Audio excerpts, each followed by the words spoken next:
Avez-vous déjà quitté une conversation avec le sentiment d'avoir perdu?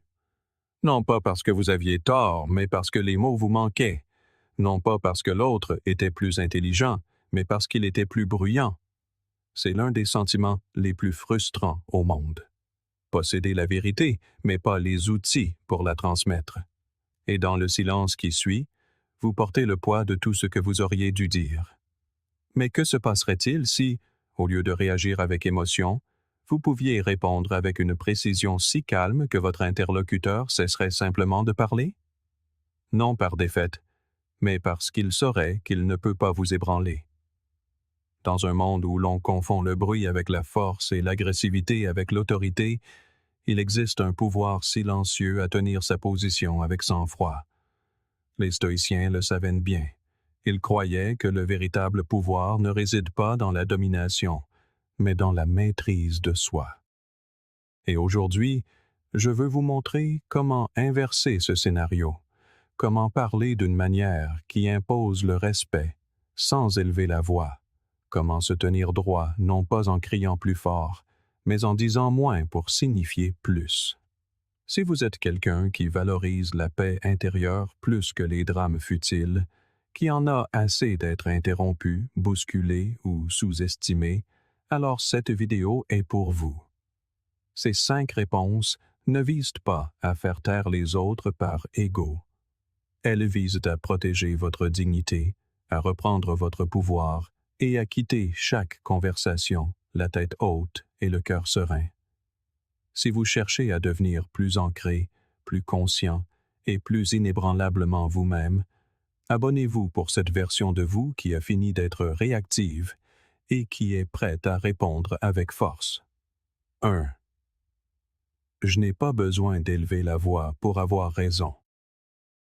La plupart des gens pensent que les disputes se gagnent par celui qui crie le plus fort en premier.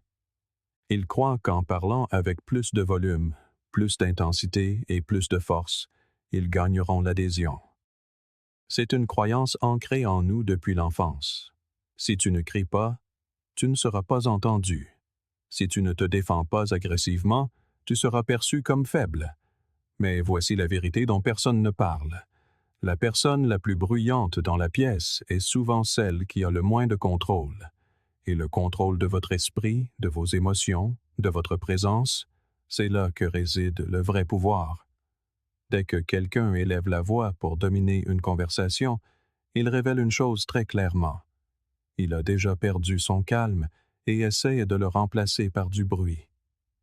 Pensez à la dernière fois que vous avez eu une conversation animée. Peut-être avec un proche, quelqu'un qui sait comment vous provoquer. Ou peut-être au travail, quand quelqu'un a remis en question votre compétence ou a tenté de vous embarrasser devant les autres. Qu'avez-vous ressenti? Cette oppression dans la poitrine, la chaleur qui monte au visage, l'adrénaline qui déferle, cet instinct ancien de riposter, de se battre, de protéger sa fierté. C'est normal. C'est humain. Mais c'est aussi ce qui nous rend réactifs au lieu d'être sages. C'est ce qui transforme les conversations en champs de bataille et laisse les deux camps avec le sentiment d'avoir perdu quelque chose. Il existe une forme de pouvoir silencieux que la plupart des gens n'exploitent jamais. Un pouvoir qui n'a pas besoin d'être annoncé. Il n'aboie pas. Il n'exige pas. Il existe tout simplement. Et quand on le ressent, tout le reste s'efface. Ce pouvoir se manifeste sous la forme du sang-froid, et ce sang-froid ressemble souvent à cette simple phrase « Je n'ai pas besoin d'élever la voix pour avoir raison ». Que je dois. C'est d'une simplicité trompeuse, mais prononcée dans un moment de tension. Cette phrase change toute la dynamique, car elle n'attaque pas la personne, elle désamorce l'énergie. Elle dit à l'autre « Tu peux jeter tout le feu que tu veux, mais cela ne me sortira pas de ma paix. » Il y a quelque chose dans le calme qui désoriente ceux qui sont habitués au chaos.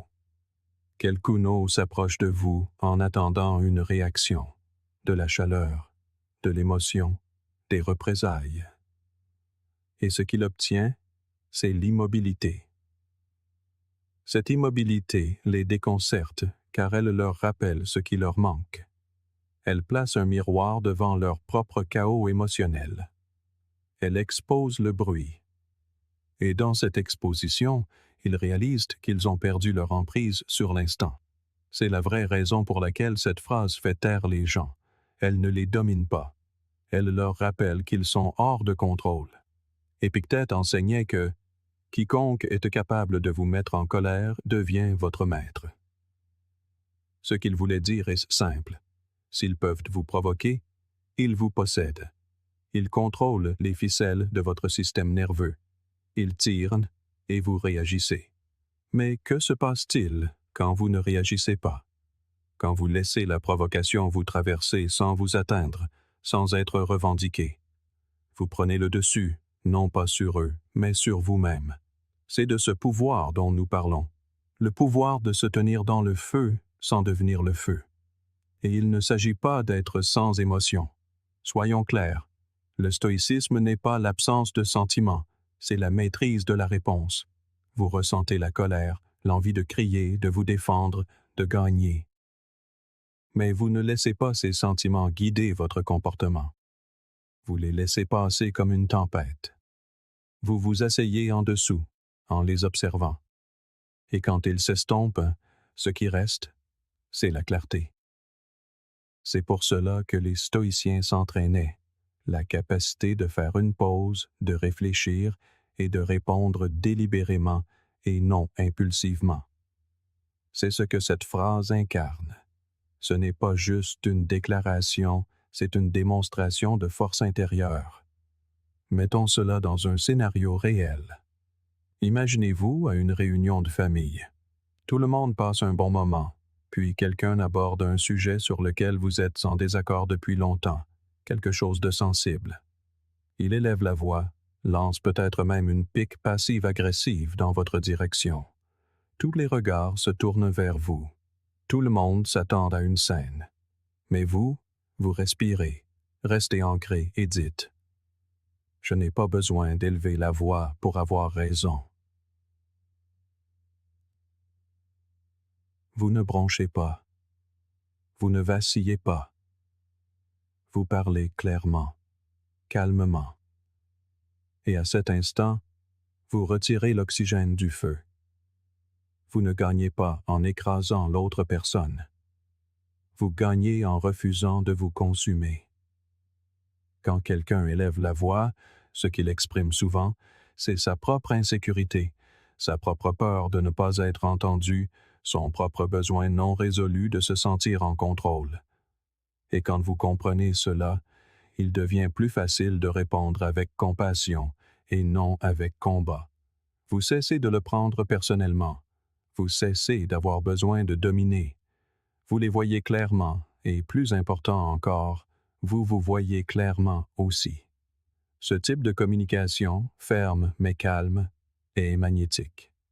Les gens lui font confiance. Ils écoutent différemment. Ils se penchent. Car dans un monde qui crie constamment, la voix silencieuse devient la plus puissante. Elle signale la confiance, pas la passivité. Elle dit aux gens que vous ne croyez pas seulement en ce que vous dites, vous croyez suffisamment en vous-même pour ne pas avoir besoin de validation externe. Cette croyance se voit. Elle rayonne de votre langage corporel, de votre ton, de votre timing. Et c'est ce que les autres retiennent, non pas les détails de la dispute, mais la manière dont vous vous êtes comporté à l'intérieur de celle-ci. Et si vous vous demandez si les gens vous prendront au sérieux en restant calme, observez simplement ceux qui dirigent avec une véritable présence. Ils ne s'agitent pas pour être entendus. Ils ne noient pas les autres pour prouver leur point de vue.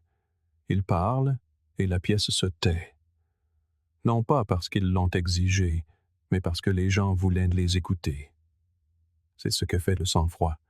Il gagne le respect en silence. Sénèque disait « La colère, si on ne la maîtrise pas, nous est souvent plus nuisible que l'offense qui l'a provoquée. » Cela signifie que le vrai danger dans un conflit n'est pas l'autre personne, c'est ce que nous devenons en réponse à elle. Quand vous élevez la voix avec rage, vous perdez votre centre. Vous abandonnez vos valeurs. Vous dites souvent des choses que vous ne pensiez pas juste pour porter un coup, et après, c'est vous qui ressentez le regret, la honte, le sentiment de vous être trahi. Alors, que gagnons-nous vraiment lorsque nous crions pour être entendus?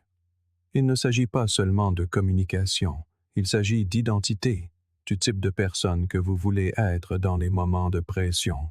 N'importe qui peut rester calme quand tout va bien, mais qui êtes-vous quand la tension monte, quand quelqu'un essaye de vous humilier, quand vos idées sont rejetées? C'est là que le caractère se révèle. Et quand vous pouvez garder votre centre et parler calmement, surtout quand vos instincts hurlent le contraire, vous envoyez un message puissant à tous ceux qui vous regardent, y compris vous-même. D'une certaine manière, chaque conflit est un test spirituel. Non pas au sens religieux, mais dans le sens d'être mis à l'épreuve par rapport à votre moi supérieur. On ne vous demande pas de prouver que l'autre a tort. On vous demande de vous prouver à vous-même que vous avez grandi, que vous avez mûri, que vous avez construit quelque chose à l'intérieur qui ne se brise pas au premier signe de pression.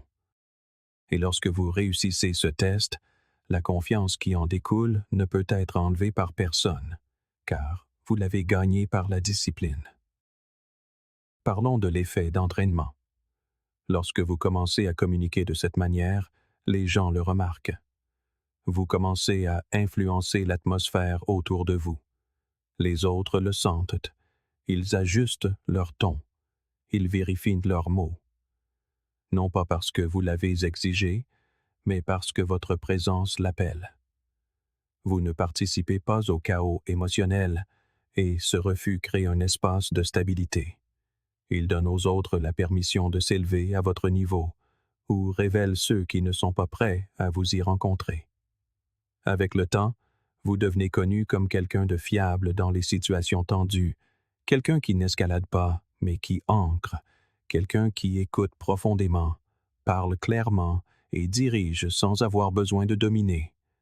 Et plus vous vous appuyez sur cette identité, moins vous devenez réactif, plus vous pouvez détenir le pouvoir sans avoir à le montrer. Et ce genre de présence, c'est rare. C'est ce qui distingue les gens dans les relations, dans le leadership, dans la vie. Platon a un jour noté que les sages parlent parce qu'ils ont quelque chose à dire, les sots parce qu'ils doivent dire quelque chose. Lorsque vous arrêtez de crier, vous commencez à parler avec un but. Chaque mot a du poids, chaque pause a un sens. Vous ne gaspillez pas d'énergie à prouver votre valeur, vous l'incarnez. Et dans cette incarnation, les gens écoutent. Non par peur, mais par respect. Non parce que vous les y avez forcés, mais parce que votre énergie a parlé en premier. Alors, la prochaine fois que quelqu'un essaiera de monter le volume sur vous, souvenez-vous de ceci. Vous n'avez pas besoin de répondre au bruit par le bruit. Vous n'avez pas besoin de gagner votre place en parlant plus fort que quiconque. Votre vérité ne devient pas plus forte simplement parce que vous la criez. Elle devient plus claire lorsque vous la dites avec certitude, lorsque vous l'assumez sans avoir besoin de la permission de personne. 2. La façon dont vous parlez en dit plus sur vous que sur moi. Il y a un moment que nous avons tous vécu où quelqu'un vous parle non pas avec désaccord, mais avec dédain. Ils enrobent leurs mots de sarcasme. Ils n'argumentent pas, ils se moquent. Ils n'écoutent pas, ils rabaissent. Et ce qui blesse plus profondément que le contenu de leurs paroles, c'est le ton. Il est tranchant, méprisant, presque théâtral. Ils veulent provoquer, déstabiliser, vous faire sentir petit. Et ça marche, du moins pour un instant, car votre esprit se met à chercher des répliques. Votre cœur bat plus vite. Vous répétez des disputes imaginaires dans votre tête pour tenter de récupérer le pouvoir qu'ils viennent de vous prendre. Mais dans tout ce chaos, dans tout ce bruit mental, il y a une vérité qui attend tranquillement d'être reconnue. La façon dont quelqu'un vous parle en dit plus sur lui que sur vous.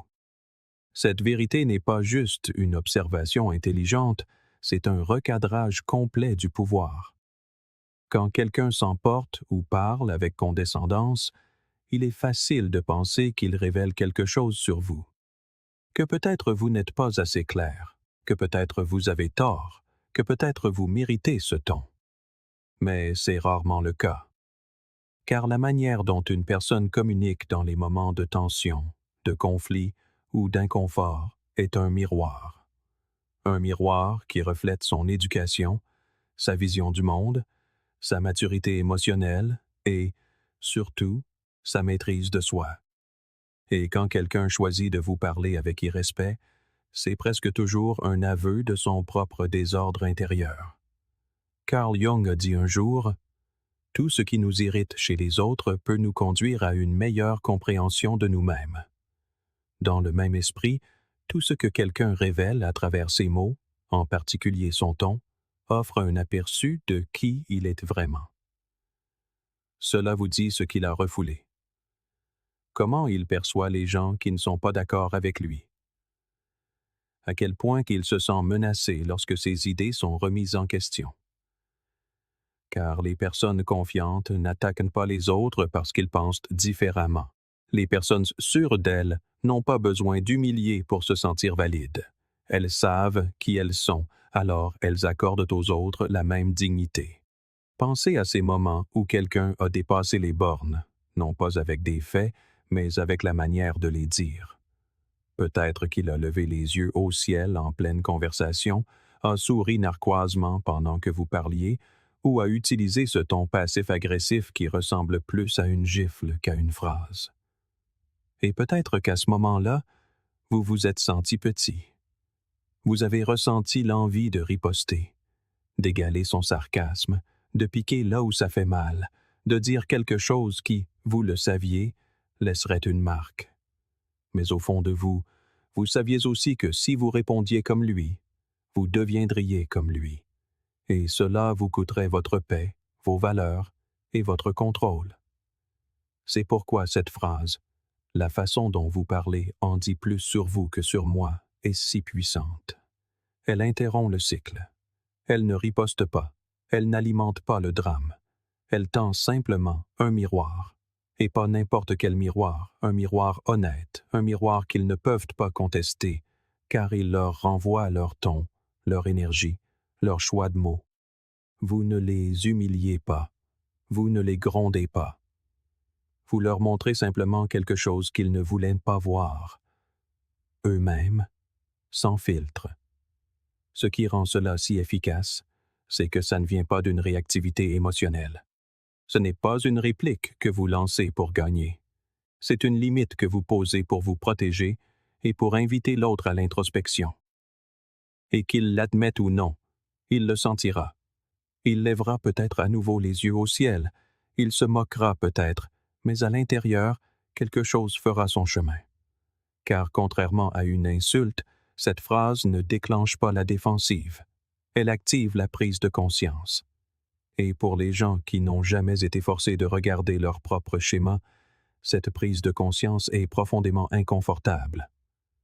Nous vivons dans un monde où les gens se sentent souvent justifiés de parler avec cruauté tant qu'ils croient avoir raison. Mais avoir raison ne justifie jamais d'être impoli. On peut être en désaccord avec quelqu'un sans le déshumaniser. On peut contester une idée sans attaquer la personne qui la porte. C'est ça, la maturité émotionnelle. C'est ça, la force éthique.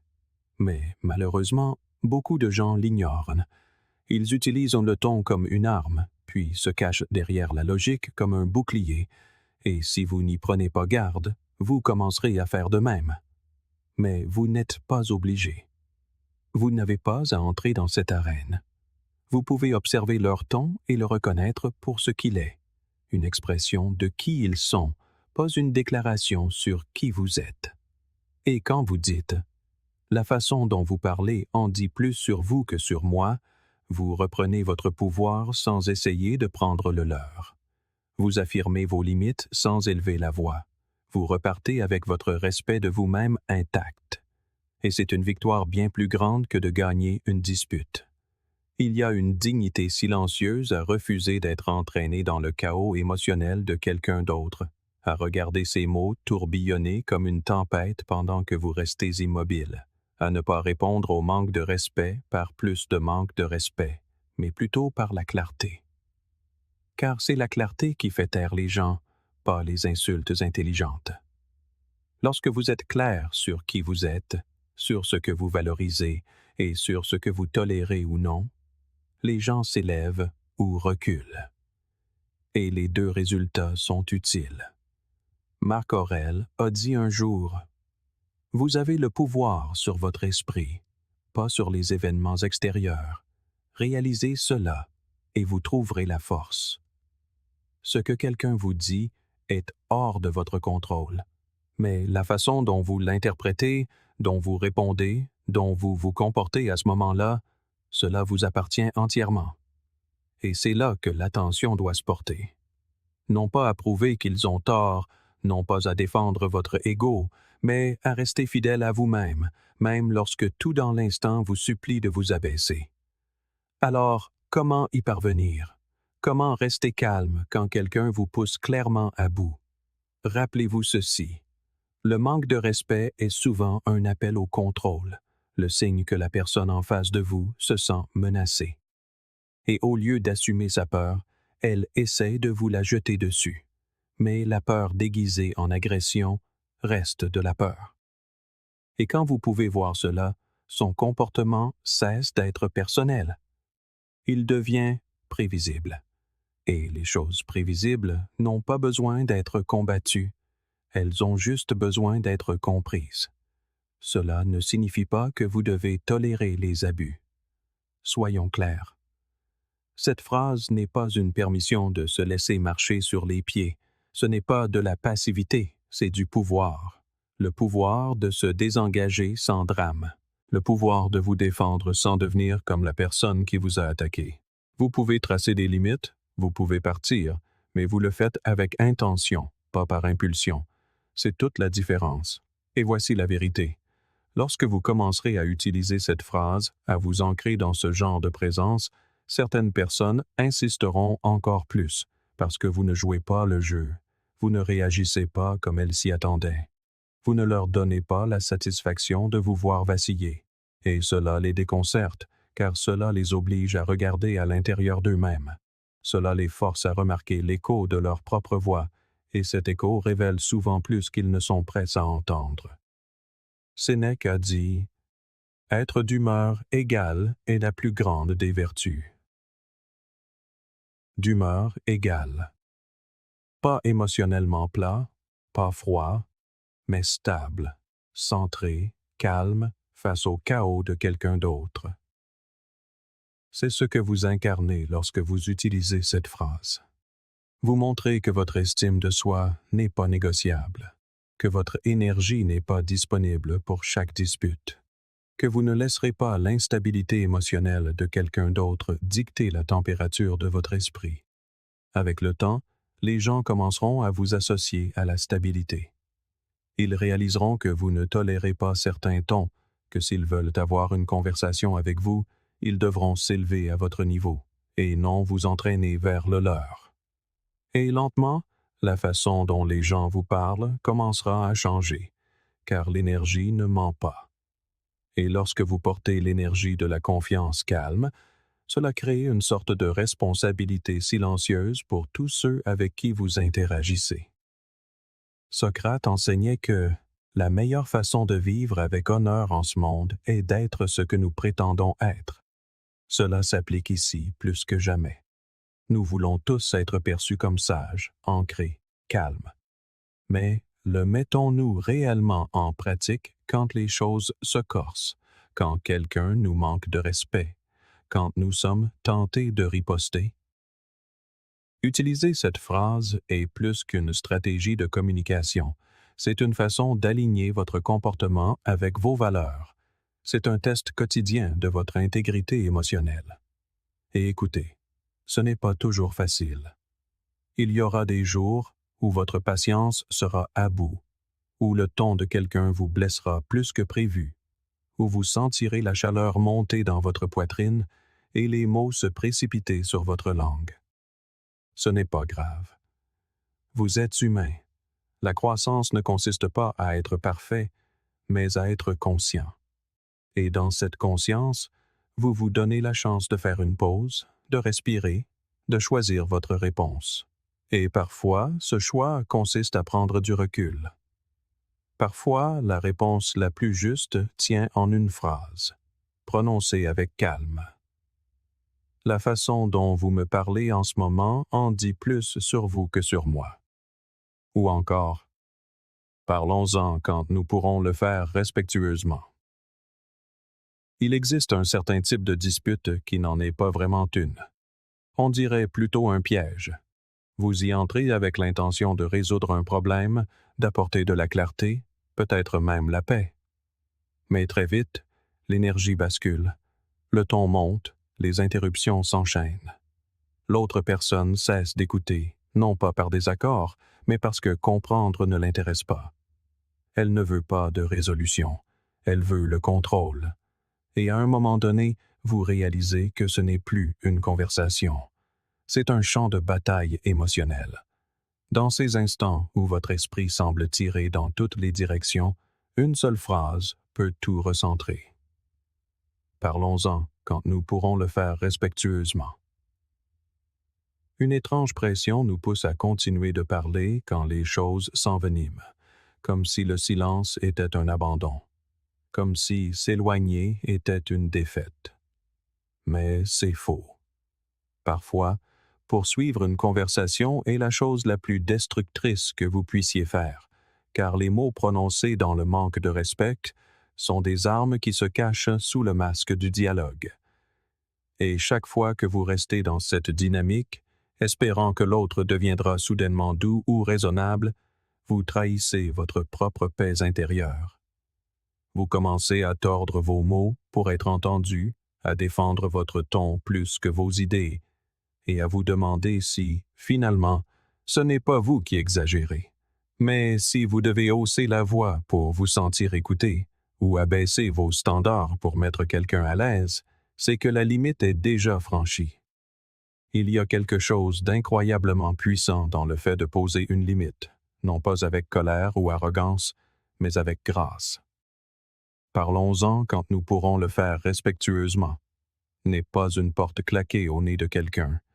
C'est une porte que vous fermez doucement, jusqu'à ce que l'autre apprenne à frapper comme un être humain décent. Vous ne mettez pas fin à la conversation pour toujours. Vous dites simplement « pas comme ça ». Et ce petit acte de respect de soi peut se propager comme une onde dans toutes vos relations. Car une fois que les gens apprennent que vous ne resterez pas dans une pièce d'où le respect est sorti, ils commencent à faire attention à la façon dont ils vous parlent. Et ceux qui ne le font pas, ils deviennent plus silencieux, non pas parce que vous les avez réduits au silence, mais parce qu'ils ont perdu l'accès à votre énergie. C'est ce que la plupart des gens ne réalisent pas. Vous ne devez à personne une conversation qu'il n'est pas prêt à avoir avec maturité. Vous n'êtes pas obligé de vous expliquer à quelqu'un qui refuse d'écouter, et vous n'avez certainement pas à rester assis face à quelqu'un qui essaie de gagner une dispute en piétinant votre dignité. Au moment où vous prononcez cette phrase, vous ne protégez pas seulement votre espace mental. Vous protégez votre clarté émotionnelle. Vous dites « Je refuse de débattre de la vérité dans un environnement de manque de respect. » Et peu importe de qui il s'agit, partenaire, parents, patrons, amis. S'ils sont plus intéressés à vous dominer qu'à vous comprendre, vous avez parfaitement le droit de vous éloigner. Non pas pour punir, non pas pour manipuler, mais pour protéger vos limites. Carl Jung a dit un jour « La chaussure qui va à une personne est trop juste pour une autre. Il n'y a pas de recette de vie qui convienne à tous les cas. » Il en va de même pour la communication. Certaines personnes pensent qu'élever la voix est normal, d'autres que le sarcasme est inoffensif. Certaines ne savent sincèrement pas à quoi ressemble le respect dans une discussion, car elles ne l'ont jamais vu. Et bien que ce ne soit pas votre rôle de refaire toute leur éducation émotionnelle, il est de votre devoir de protéger votre espace de ce qui vous semble injuste. Car avec le temps, si vous continuez à tolérer le chaos, vous finissez par l'intérioriser. Vous commencez à penser que toute communication doit s'accompagner de conflits, qu'il est normal de se sentir anxieux avant chaque conversation, que se faire constamment interrompre ou mépriser fait simplement partie de la proximité. Mais ce n'est pas le cas. Ça ne l'a jamais été. Une communication saine procure un sentiment de sécurité, même dans le désaccord. Elle laisse de la place à la pause. Elle respecte le rythme de chacun. Elle invite à la curiosité. Elle ne vous écrase pas. Elle ne vous fait pas sentir que votre voix est une menace. Et si vous avez vécu trop longtemps sans ce genre d'espace, cette phrase peut vous sembler étrange à prononcer, audacieuse, voire risquée. Mais la prononcer est une affirmation de votre valeur. Vous dites au monde que vous ne voulez pas seulement de meilleures conversations, vous les attendez, que vous n'êtes pas disponible pour des relations qui n'incluent pas une décence élémentaire. Et une fois que vous l'aurez dite plusieurs fois, vous vous demanderez pourquoi vous avez un jour accepté moins. Il existe un mythe selon lequel les personnes fortes ne tournent jamais les talons, que la force se mesure à votre capacité à continuer de débattre, d'expliquer, d'endurer. Mais la vérité, c'est que la véritable force consiste souvent à prendre du recul, non pas parce que vous êtes faible, mais parce que vous comprenez que le respect est le fondement de tout dialogue constructif. Sans lui, les mots ne sont que du bruit. Cette pause que vous prenez en disant « Parlons-en quand nous pourrons le faire respectueusement », ce n'est pas une retraite, c'est une réinitialisation. Vous vous dites, à vous-même et à l'autre, « Nous n'allons pas faire cela à moitié. Nous n'allons pas prétendre que cette situation est normale. Quand nous y reviendrons, nous le ferons mieux. » Et voici le cadeau inattendu que recèle cette pause. Parfois, elle donne à l'autre juste assez d'espace pour réfléchir, pour sentir le poids de son ton, pour réaliser qu'il parlait sous l'emprise de la peur, de l'ego, de l'insécurité. Pas toujours, mais souvent, car le silence est un miroir, et tout le monde n'aime pas ce qu'il y voit. Mais les bonnes personnes, celles qui accordent plus de valeur à la connexion qu'au contrôle, reviendront différemment, plus douces, plus claires, plus prêtes à écouter, plus disposées à vous rencontrer là où vous êtes. Épictète disait « Ce qui importe n'est pas ce qui vous arrive, mais la façon dont vous y réagissez. » Et cela s'applique profondément ici. Vous ne pouvez pas contrôler le ton de quelqu'un, ses démons, son besoin de dominer une conversation. Mais vous pouvez contrôler ce à quoi vous choisissez de participer. Vous pouvez contrôler si vous restez dans une pièce où l'on vous parle de haut, plutôt qu'avec vous. Vous pouvez décider que votre voix ne fera pas partie de conversations où les voix ne servent qu'à crier. Ce n'est pas de l'évitement, c'est de la maturité émotionnelle. Et cela ne concerne pas seulement les grandes disputes ou les ruptures dramatiques. Cela s'applique aussi au manque de respect quotidien et silencieux. Les pics subtils, les interruptions qui semblent toujours accidentelles, les regards dédaigneux, les yeux levés au ciel, les commentaires passifs-agressifs enveloppés d'une fausse sollicitude. Ces petites choses s'accumulent. Elles érodent votre confiance, votre clarté, votre confort. Et avant que vous ne vous en rendiez compte, vous vous recroquevillez dans des conversations où vous vous sentiez autrefois confiant. Vous hésitez avant de parler. Vous vous demandez si votre réaction est légitime, mais vous n'avez pas à vivre comme ça. Vous pouvez reprendre votre autorité, non pas sur les autres, mais sur votre espace. Et la première étape est de savoir quand interrompre une conversation qui glisse vers le chaos. C'est vous offrir le cadeau de la grâce. C'est dire « J'y reviendrai, mais pas comme ça ». Et même s'ils ne comprennent pas, même s'ils essaient de vous culpabiliser de vous être éloigné, vous saurez au fond de vous que vous n'avez pas abandonné la conversation. Vous l'avez sauvée. Sénèque a écrit « Le plus puissant est celui qui est maître de lui-même. C'est exactement ce que fait cette phrase. Elle vous redonne le pouvoir. Elle vous arrache à la réactivité émotionnelle pour vous placer dans le siège du choix conscient.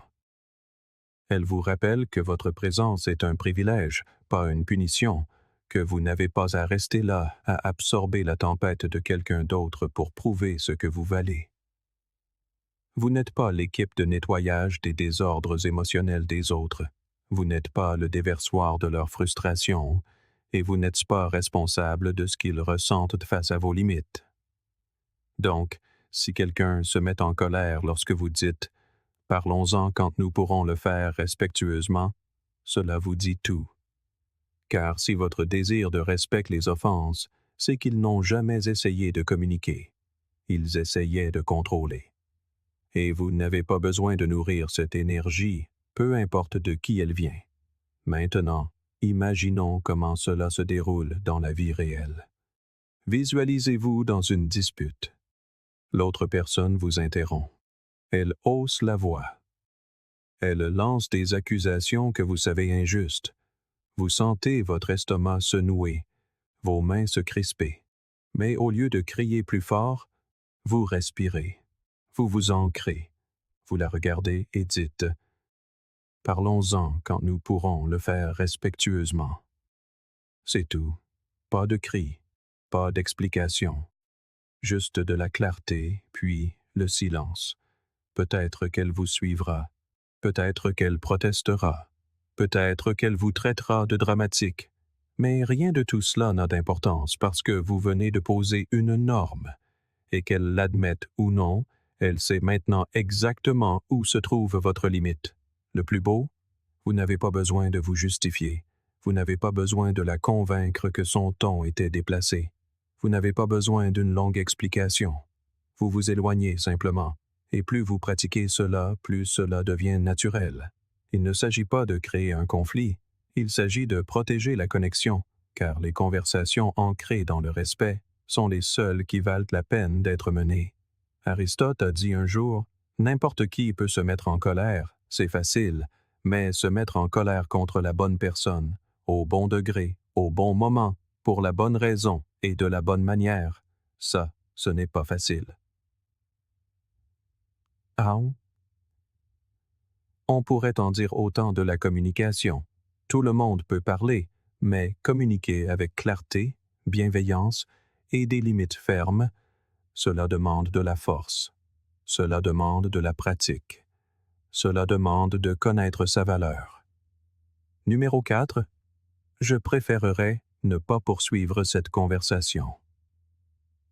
Il arrive un point dans presque toutes les conversations animées où quelque chose bascule. Vous commencez avec l'espoir de clarté, peut-être même de résolution, mais ensuite, quelque part entre les sourcils froncés et les interruptions répétées, vous le sentez. Cette ligne invisible a été franchie. La conversation a cessé d'être productive. Il ne s'agit plus de compréhension ou de compromis. Il s'agit de contrôle, de victoire, de bruit. Et tandis que chaque parcelle de votre système nerveux vous crie de rester, de continuer à parler, à expliquer, à vous défendre, une voix, plus silencieuse mais plus sage, s'élève en arrière-plan. Je préférerais ne pas poursuivre cette conversation. Cette phrase n'est pas une retraite. Ce n'est pas de l'évitement. Ce n'est pas un abandon. C'est de l'autopréservation. C'est de l'intelligence émotionnelle. C'est la reconnaissance que poursuivre certaines conversations n'est pas un signe de force. C'est un chemin direct vers l'épuisement.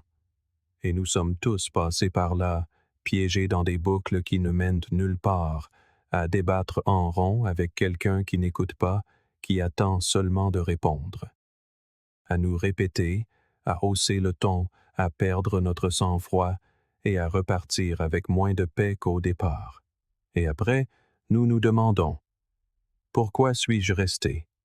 Pourquoi ne suis-je pas parti quand je savais que c'était fini? » La plupart des gens apprennent que partir est une faiblesse, que le silence est une capitulation. Mais la vérité est que savoir quand mettre fin à une conversation est une forme avancée de discipline.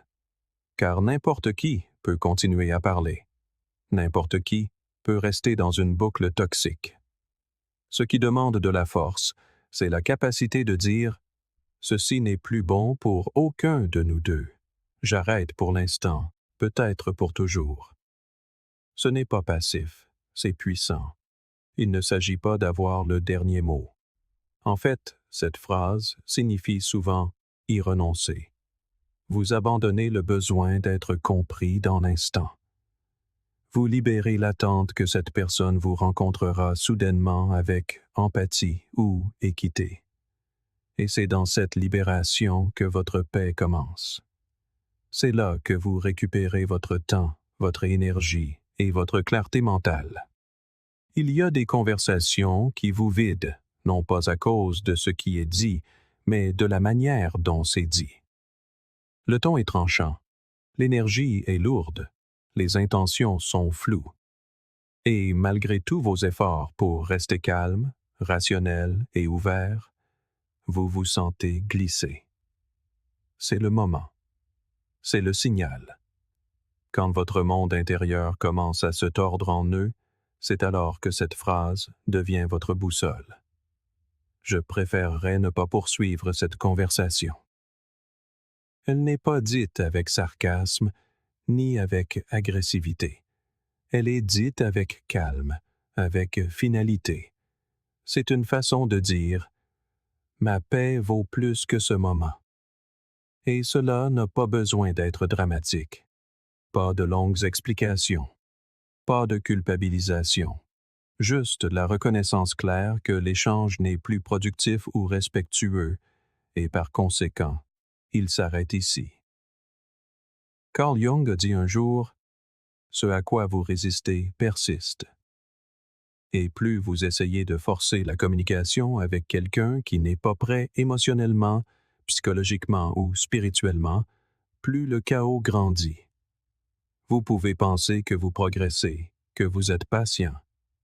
Mais si le ton, l'intention ou la sécurité émotionnelle de la conversation sont compromis, vous ne construisez pas la compréhension. Vous nourrissez la tension, et la tension laisse toujours un résidu. Cela ne concerne pas seulement les relations personnelles, cela concerne tous les domaines de votre vie. Au travail, où les jeux de pouvoir passif-agressif se déguisent en feedback. Dans les familles, où certains sujets finissent toujours en silence ou en cris. Même au sein des amitiés, où des années de proximité ne peuvent compenser le fait que le respect mutuel n'est plus présent. Vous le sentez. Vous le savez. Et pourtant, l'envie d'expliquer, de clarifier, de juste arranger les choses une dernière fois, s'insinue. Mais chaque fois que vous restez trop longtemps dans un dialogue nuisible, vous vous apprenez que vos limites sont négociables, que votre paix est optionnelle, que votre temps est moins important que leur approbation. Et ce message, répété assez souvent, finit par faire partie de la façon dont vous vous percevez. Il vous conditionne à absorber, à endurer, à minimiser l'inconfort jusqu'à ce qu'il vous engloutisse. Je préférerais ne pas poursuivre cette conversation, est une façon de réécrire ce message. Cela dit, je ne suis pas un dépotoir pour les projections des autres. Je ne suis pas une cible pour une colère mal placée. Je ne suis pas responsable de porter seul tout le poids émotionnel de cet échange. Et si l'autre personne ne comprend pas cette limite, c'est son chemin, pas votre fardeau. Vous pourriez craindre que ce soit froid, que cela paraisse dédaigneux, que cela puisse blesser ses sentiments. Mais il y a une différence entre être bienveillant et être permissif. La bienveillance ne signifie pas permettre à quelqu'un de vous démolir émotionnellement juste parce qu'il a passé une mauvaise journée. Cela ne signifie pas absorber le chaos verbal au nom du maintien de la paix. Une paix qui se paie au prix de votre bien-être n'est pas la paix, c'est de la soumission. Et la soumission n'est ni de l'amour, ni du respect, ni de la maturité. Sénèque a dit un jour « Celui qui souffre avant que ce ne soit nécessaire souffrent plus que nécessaire. Et beaucoup d'entre nous font exactement cela, souffrant dans des conversations qui auraient dû se terminer il y a 10 minutes, 10 mois, 10 ans, par habitude, par culpabilité, par peur d'être mal compris. Mais personne n'a jamais trouvé la clarté en se noyant dans le chaos. Personne n'a jamais construit la paix en s'expliquant constamment à des personnes déterminées à ne pas comprendre. Cette phrase n'est pas une porte claquée. C'est une main doucement levée, une pause, un point final dans un monde qui vous pousse à toujours avoir quelque chose à dire. Et dans cette pause, quelque chose de puissant se produit. Vous créez de l'espace. De l'espace pour la clarté, de l'espace pour respirer, de l'espace pour que la dignité revienne. Toutes les conversations ne méritent pas la clôture que nous imaginons. Certaines personnes ne vous donneront pas une fin satisfaisante. Elles ne s'excuseront pas. Elles ne comprendront pas soudainement. Elles continueront à tisser leurs histoires, à réécrire le récit pour flatter leur ego. Et c'est ainsi. Vous n'avez pas besoin que leur version corresponde à la vôtre. Vous avez seulement besoin de décider quand la conversation a pris plus qu'elle n'a donné et d'en sortir avec votre respect de vous-même intact. Quand quelqu'un conteste votre limite en disant « Tu ne fais que fuir », rappelez-vous, s'éloigner du manque de respect, ce n'est pas fuir. C'est marcher vers le respect de soi. Quand on vous dit « Alors, on ne va tout simplement pas en parler », vous répondez « Pas comme ça ». Parce que c'est ce qu'est cette phrase, un filtre. Elle sépare ce qui mérite votre attention de ce qui ne le mérite pas. Elle rappelle aux autres que votre présence est un cadeau, pas une garantie. Et parfois, ce seront les personnes les plus proches de vous qui résisteront le plus, parce qu'elles sont habituées à l'ancienne version de vous, celle qui restait trop longtemps, expliquait trop, tolérait trop souvent. Cette nouvelle version, celle qui dit calmement « Je préférerais ne pas poursuivre cette conversation », perturbe la dynamique. Elle appelle les gens à s'élever ou à se retirer, et l'un ou l'autre résultat est révélateur. Marc Aurèle a écrit un jour « La meilleure vengeance est de n'être pas comme celui qui a commis l'offense ». Cette phrase incarne cela parfaitement. Il ne s'agit pas de punir quelqu'un pour son manque de respect. Il s'agit de refuser de devenir comme lui dans votre réponse. Vous ne combattez pas le feu par le feu. Vous vous éloignez des flammes avant qu'elles ne consument votre paix. Vous serez surpris de la puissance que prend le silence après une limite claire. Certaines personnes essaieront de le combler. Elles reviendront à la charge. Elles vous pousseront à réengager la conversation. Mais si vous tenez bon, quelque chose change. Soit elles reviennent avec un nouveau ton, soit elles disparaissent. Et dans les deux cas, l'air devient plus clair.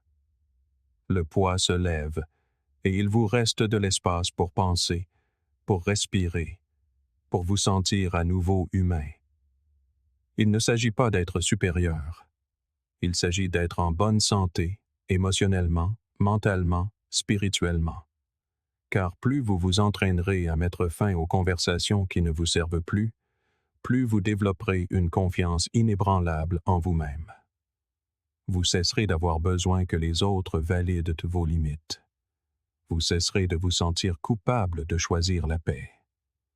Vous commencerez à réaliser que tout ne requiert pas votre énergie, que certaines tempêtes passent plus vite quand on cesse de se tenir sous la pluie. Aristote enseignait que se connaître soi-même est le commencement de toute sagesse, et savoir quand vous avez atteint votre limite, quand l'énergie a tourné, quand les mots ont perdu leur sens, quand votre calme n'est plus en sécurité, fait partie de cette sagesse. Vous n'avez pas besoin de toujours avoir la bonne réponse. Vous n'avez pas besoin d'être toujours disponible pour plus de conversations. Parfois, la chose la plus puissante que vous puissiez dire est « J'ai fini ». Et non pas fini avec colère, fini avec clarté, avec grâce, avec conviction. Vous mettez fin à la conversation non pour blesser, mais pour guérir, non pour punir, mais pour protéger. Et la protection n'est pas seulement pour vous, elle est aussi pour la relation, car parfois, la chose la plus respectueuse que vous puissiez faire est de vous éloigner jusqu'à ce que les deux personnes puissent revenir avec douceur et non avec des épées. Numéro 5. C'est votre opinion, et je la respecte, mais je ne la partage pas. Il y a une forme de courage tranquille à être en désaccord sans créer de conflit, à écouter quelqu'un jusqu'au bout même quand chaque partie de vous est prête à l'interrompre, à rester ferme dans votre vérité non pas parce que vous voulez gagner, mais parce que vous savez qui vous êtes. Et dans un monde où les gens se disputent comme s'il s'agissait d'un sport, où les opinions divergentes sont traitées comme des attaques personnelles, une telle maîtrise de soi, un tel ancrage, est rare. C'est ce qui rend la phrase « c'est votre opinion, et je la respecte, mais je ne la partage pas » si puissante. Elle ne cherche ni à dominer, ni à rejeter. Elle ne provoque pas. Elle affirme simplement « Vous avez été entendu, et je choisis ma propre voie. » La plupart des gens ne savent pas gérer le désaccord sans escalade. Pour eux, entendre « je vois les choses différemment » sonne comme une trahison, une menace, une insulte à leur identité. Alors ils insistent. Ils essaient de convaincre, de persuader, de convertir. Ils haussent la voix, répètent leurs arguments, lancent des faits comme des coups de poing, espérant que quelque chose vous fera enfin céder. Et c'est à ce moment-là que la conversation cesse de porter sur la vérité. Le débat se transforme alors en une lutte de pouvoir. Il ne s'agit plus de discussion, mais de domination, plus de curiosité, mais d'ego.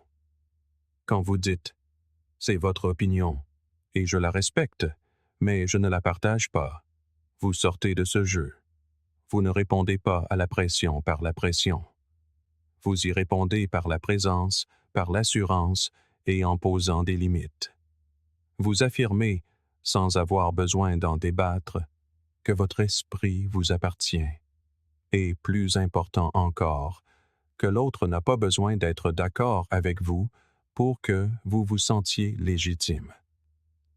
C'est l'essence même de l'indépendance émotionnelle. Cette phrase peut sembler anodine, mais elle est révolutionnaire.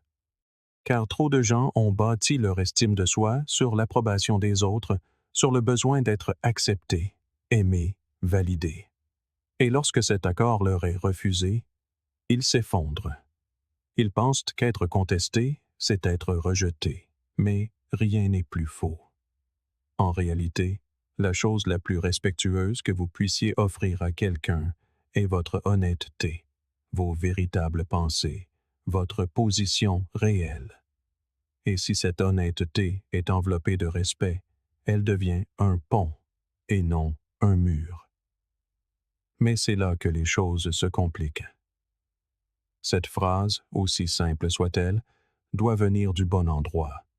Elle ne doit pas être utilisée avec suffisance ou supériorité, ni pour rabaisser quelqu'un ou le faire taire. Elle doit naître du calme, de la maturité, d'un désir sincère d'accueillir la différence sans la transformer en conflit. Vous la prononcez pour maintenir le lien, non pour le rompre. C'est le ton, c'est l'intention qui détermine si elle construit le respect ou si elle le brise.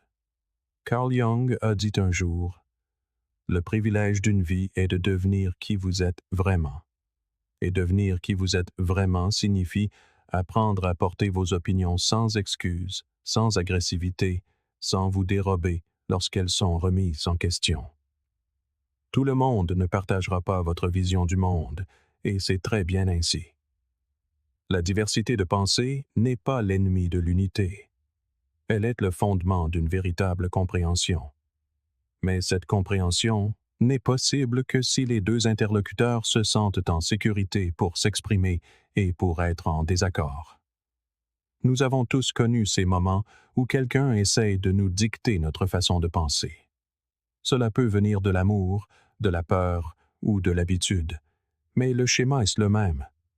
Ils insistent, ils forcent, Ils vous disent ce qui est le mieux pour vous. Parfois, c'est subtil, un sourcil levé, un ton condescendant, un rire sarcastique. D'autres fois, c'est direct. Tu as tort. C'est ridicule. Tu verras un jour que j'avais raison. Dans ces moments-là, votre instinct pourrait être d'argumenter, d'exposer votre logique point par point pour prouver votre bon droit. Mais si vous ne le faisiez pas, et si vous preniez simplement une respiration, les regardiez dans les yeux et disiez « C'est votre opinion, je la respecte, mais je ne la partage pas ». Cette réponse n'attise pas le feu. Elle absorbe la chaleur pour la transformer en quiétude. Elle ne remet pas en cause leur identité. Elle honore leur droit de voir les choses à leur manière, tout en honorant votre droit de faire de même. Et cet équilibre, ce refus délicat de s'engager dans un tir à la corde émotionnelle, est ce qui vous garde ancré. Voyez-vous, cette phrase n'est pas seulement une limite verbale. C'est un bouclier psychologique. Elle protège votre monde intérieur lorsque le monde extérieur tente de le remodeler. Et avec le temps, elle vous enseigne quelque chose de vital. Vous n'avez pas besoin de convaincre les autres pour vous sentir en sécurité dans vos convictions. Vous n'avez pas besoin de l'approbation universelle pour vous sentir intelligent, capable ou dans le vrai.